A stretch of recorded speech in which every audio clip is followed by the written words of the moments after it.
जी दोस्तों, one crypto पे आने का शुक्रिया। इस वीडियो में मैं आपको बताऊंगा कि सेल्फ कस्टडी वॉलेट क्या होता है। अगर आपने क्रिप्टो में कुछ न्यूज़ वगैरह का फॉलो करते हैं तो आपको पता होगा कि क्रिप्टो करेंसी के अंदर या क्रिप्टो की दुनिया के अंदर आप यूँ कह लें कि बहुत ज़्यादा जो बड़ा प्रॉब्लम है वो है हैकिंग का और फ्रॉड का और स्कैम का। एक तो वो होता है कि जब आप किसी को कोई हैक कर लेता है, ठीक है, किसी ने कहीं से भी दुनिया में बैठ के किसी के सिस्टम को हैक कर लिया। और एक दूसरी चीज़ ये हो रही है क्रिप्टो करेंसी के अंदर, वो ये है कि जो एक्सचेंजेस जो हैं, जो जैसे दुनिया में बहुत बड़ी बड़ी क्रिप्टो की एक्सचेंजेस हैं। बाइनेंस का आपने नाम सुना होगा, FTX का नाम सुना होगा, कॉइन बेस का नाम सुना होगा, बायबिट का नाम सुना होगा, कूकॉइन का नाम सुना होगा। इस तरह से और भी बहुत सारी एक्सचेंजेस हैं। अ, वो खुद जो है उनमें प्रॉब्लम ये आ जाता है कि जैसे मैं आपको अभी बता रहा था कि एक तो ये प्रॉब्लम होती है क्रिप्टो करेंसी के अंदर कि कहीं से दुनिया में कहीं से भी बैठ के कोई भी आपके कंप्यूटर को या किसी कंपनी के कंप्यूटर्स को, उनके सिस्टम्स को हैक कर ले। दूसरा बहुत बड़ा प्रॉब्लम जो ये आ रहा है वो ये कि कुछ एक्सचेंजेस ऐसी हैं जो खुद अपने आप को हैक करवा रही हैं या कर रही हैं, या अपने खुद लोगों का पैसा लेकर भाग जाते हैं। अगर आपने नाम सुना होगा अभी FTX एक्सचेंज का, तो इसमें इन्होंने यही किया कि इसको बहुत बड़ी बड़ी लोगों से उन्होंने, बड़ी बड़ी कंपनी से और लोगों से इस कंपनी ने पैसे लिए, अपने पास एक्सचेंज के अंदर पैसे रखे जहाँ पे लोग ट्रेडिंग करते थे, स्टेकिंग करते थे, सब कुछ करते थे। और फिर एकदम इस कंपनी ने, FTX एक्सचेंज ने, इसने और एक दूसरी कंपनी के साथ, अपनी ही वो इनकी बनाई हुई कंपनी थी, उसके साथ मिलकर बहुत बड़ा स्कैम किया और अरबों डॉलर्स का, बिलियंस डॉलर्स का को लेके भाग गए। तो अब ये क्या होता है कि आप इसका, अब ये होते हैं सेंट्रलाइज्ड एक्सचेंजेस, ठीक है। इनको आप यूँ कह सकते हैं यानी ऐसी एक्सचेंजेस जैसे कि आप यूँ समझ लें कि बैंक होता है, ठीक है, कि आप वहाँ पर अपने पास, अपने बैंक के पास आप कुछ अपना पैसा रखवाते हैं, और अगर बैंक आपका भाग जाए तो आप समझ लें कि फिर क्या होगा, ठीक है। तो ये भी उसी तरह से होती हैं। Binance, KuCoin, FTX, coin base, Bybit, ये सब सेंट्रलाइज एक्सचेंजेस जहाँ पर कि आप, जो कि आपके पैसे को अपने पास स्टोर करती हैं, सेव करती हैं, वहीं पर आप ट्रेडिंग करते हैं और सब काम होता है। तो इसमें जो जो फ़र्क होता क्या है कि आपके पास कंट्रोल नहीं होता आपके पैसे का। यानी कंट्रोल इस हद तक तो होता है कि आप उसको जब चाहे निकाल सकते हैं, जब चाहे उसमें और ऐड कर सकते हैं, उसको ट्रेड कर सकते हैं, चाहे तो वहाँ पे रख के छोड़ें, कुछ ना करें, इतना कंट्रोल तो आपके पास होता है। लेकिन अगर एक दिन आपकी एक्सचेंज जो है वो उसको, वो उसने आपके साथ फ्रॉड करना हो और वो आपका सारा पैसा लेके भाग जाए, तो आप उसके लिए कुछ भी नहीं कर सकते, उसको रोक नहीं सकते, ठीक है। और यही FTX के साथ हुआ, और इस तरह के इससे पहले भी केसेस हो चुके हैं। तो ये दो तरह के बहुत बड़े प्रॉब्लम्स हैं क्रिप्टो के अंदर इस वक्त, जैसे मैंने बताया आपको। एक ये कि किसी एक्सचेंज को कहीं से दुनिया में कोई बैठा हुआ हैकर्स का ग्रुप या सिंगल लोग कोई बैठे हैं, वो इंडिविजुअल्स हैं, वो ही हैक कर लें।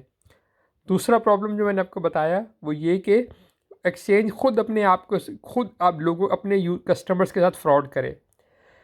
अब यहाँ पर अब मैं आपको बताना चाहता हूँ कि सेल्फ कस्टडी क्या होती है।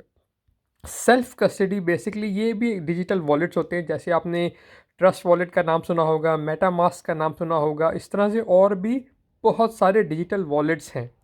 ये वॉलेट्स क्या करते हैं, ये वॉलेट्स में आपके पास कंट्रोल दे देते हैं, कहते हैं कि जी आप अपने पैसे को खुद आप कंट्रोल करें, ठीक है। यानी उसके ज़िम्मेदार आप खुद हैं। वो कैसे, वो क्या करते हैं कि आपकी जो क्रिप्टो करेंसी का आपका जो वॉलेट होता है, उसकी जो सीक्रेट की होती है, वो आपके हाथ में दे देते हैं, वो उनके पास नहीं होती, ठीक है। जब वो उनके पास नहीं होती तो इससे क्या होता है कि जब कोई किसी उनका सिस्टम अगर कोई हैक करता भी है, तो वो, क्योंकि वो आपकी जो सीक्रेट की है वो उनके पास होती नहीं, इसलिए वो आपका जो है पैसा या जो आपके जो कॉइन्स हैं, जो टोकन हैं, वो बच जाते हैं हैक होने से, ठीक है। तो उन उन यानी उन टोकन्स और उन कॉइन्स की जो कस्टडी है वो आपके हाथ में होती है। इसको कहते हैं सेल्फ कस्टडी वॉलेट्स। यानी आप खुद कस्टडी, आप खुद उनको होल्ड करते हैं, उसकी सिक्योरिटी को आप खुद उसके रिस्पॉन्सिबल भी होते हैं। अगर आप किसी को वो सिक्योरिटी की अपनी किसी को दे दें, या कहीं आपसे चालाकी के साथ, होशियारी के साथ ले ले, तो उसके ज़िम्मेदार आप खुद होते हैं, उसके रिस्पॉन्सिबल आप खुद होते हैं, कोई कंपनी कोई एक्सचेंज नहीं होती, क्योंकि इसको कहते हैं सेल्फ कस्टडी वॉलेट। इसलिए अब होता क्या है, दो तरह की आप कह लें कि सिस्टम्स हैं। एक होता है सेंट्रलाइज्ड सिस्टम, जैसे मैंने आपको बताया कि बड़ी बड़ी एक्सचेंजेस हैं जो बैंक्स की तरह काम करती हैं, और दूसरी डिसेंट्रलाइज्ड सिस्टम, जैसे कि ये सेल्फ कस्टडी वॉलेट जिनको कहते हैं, जिसके अंदर ट्रस्ट वॉलेट, मेटामास्क, C98 और बहुत सारे दूसरे इस तरह के क्रिप्टो डिजिटल वॉलेट्स हैं जो कि आप इस्तेमाल कर सकते हैं। तो अब सेल्फ कस्टडी के भी अपने बेनिफिट्स होते हैं, अपना फ़ायदे होते हैं और अपने नुकसान होते हैं, और इसी तरह जो सेंट्रलाइज एक्सचेंजेस होती हैं उसके भी अपने फ़ायदे और अपने नुकसान होते हैं। ठीक है, ऐसा नहीं है कि सिर्फ आप सेल्फ कस्टडी ही करेंगे तो आपको उसमें फ़ायदा ही फ़ायदा, दोनों के अपने फ़ायदे और अपने नुकसान होते हैं। अब उनके क्या फ़ायदे और क्या नुकसान होते हैं वो मैं इस वीडियो में आपको ज़्यादा एक्सप्लेन नहीं कर सकता। उसके लिए मैंने एक एक्चुअली पुरानी वीडियो बना के रखी हुई है, उसको आप देख सकते हैं कि सेंट्रलाइज और डिसेंट्रलाइज में क्या फ़र्क होता है। अगर आप मेरे चैनल पर वन क्रिप्टो पे जाएंगे तो आपको मेरा ख्याल है कि आपको कहीं पे थोड़ा सा सर्च करेंगे तो आपको मिल जाएगी। मैं आपको यहाँ पे दिखाने की कोशिश भी करता हूँ, वीडियोज़ में अगर जाता हूँ तो उससे आपको ये पता बेसिकली आपको करना क्या होता है। ये वीडियो जब तक मैं ढूंढ रहा हूँ तो उस तक मैं आपको बताता हूँ कि आपको करना क्या होता है। आपको अपने जो टोकन्स और जो कॉइन्स हैं, सबसे पहले तो आपको दोनों जगह पे रखने पड़ चाहिए।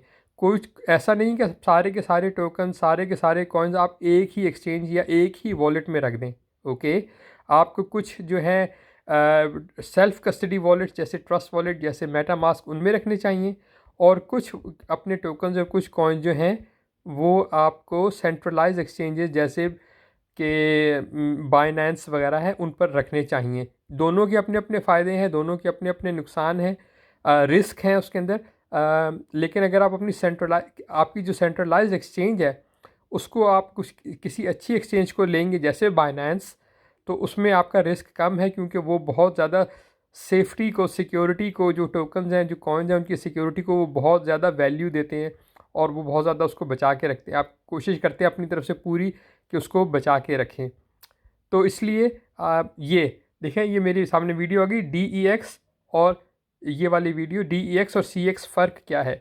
अगर आप मेरी ये वीडियो देख लेंगे तो आपको इससे और भी क्लियर हो जाएगा कि जो डायरेक्ट डिसेंट्रलाइज एक्सचेंजेस क्या होती हैं और सेंट्रलाइज एक्सचेंजेस क्या होती हैं, और उसमें जो सेल्फ कस्टडी वॉलेट्स हैं ये क्या कैसे काम करते हैं। तो बस दोस्तों, इस वीडियो में मैंने आपको थोड़ा सा ओवरव्यू ही बताना था कि डिसेंट्रलाइज की जो सेल्फ कस्टडी वॉलेट्स होते हैं या सेल्फ कस्टडी किसको कहते हैं क्रिप्टो करेंसी के अंदर। तो मुझे उम्मीद है आपको कुछ आइडिया हो गया होगा कि सेल्फ कस्टडी के अंदर आप के हर चीज़, आपके एसेट्स जो हैं, आपके जो टोकन कंट्रोल, उनका कॉइन्स जो है उनका कंट्रोल आपके हाथ में होता है। अगर आप उनको सेव करके रखेंगे तो वो आपकी मर्ज़ी है। अगर आप उसके साथ केयरफुल नहीं है और कोई आपके कहीं किसी को आप सीक्रेट फ्रेज दे देते हैं और वो आपका हैक कर लेते हैं आपके वॉलेट को, तो उसके रिस्पॉन्सिबल भी आप ही हैं। जो बड़ी एक्सचेंजेस होती हैं वो कुछ ना कुछ अगर उनके साथ कोई ऐसा काम होता है, हैक होता है या कोई चीज़ होती है, तो वो कुछ ना कुछ उसमें प्रोटेक्शन मिल सकती है। ज़रूरी नहीं है कि मिलेगी, लेकिन उसमें कुछ प्रोटेक्शन मिल सकती है कि हो सकता है वो आपके फ़ंड्स वापस कर दें, और इस तरह की प्रोटेक्शन आपको मिल सकती है। इसलिए आप सबसे पहले किसी बहुत अच्छी एक्सचेंज जैसे बाइनेंस को यूज़ करें, और और अपने जो एसेट्स हैं, जो अपने जो भी आपके टोटल कॉइन्स हैं, उनको हम एक ही जगह पे ना रखें, बल्कि कुछ ट्रस्ट डिजिटल वॉलेट का सेल्फ कस्टडी वॉलेट में रखें और कुछ सेंट्रलाइज एक्सचेंज पे। तो बस दोस्तों, इसके साथ में अपनी वीडियो को यहीं ख़त्म करता हूँ। उम्मीद है आपको समझ में आ गई होगी। अभी भी आपका कोई क्वेश्चन है सेंट्रलाइज एक्सचेंजेस या डिसेंट्रलाइज एक्सचेंजेस या डिजिटल वॉलेट्स के हवाले से, तो आप मुझे कमेंट में पूछ सकते हैं और मैं आपको उसको एक्सप्लेन कर दूंगा। वीडियो देखने का शुक्रिया। चैनल को सब्सक्राइब कर लें, और ताकि इसी तरह से आपको दूसरी वीडियोस भी देखने को मिलती रहें। शुक्रिया।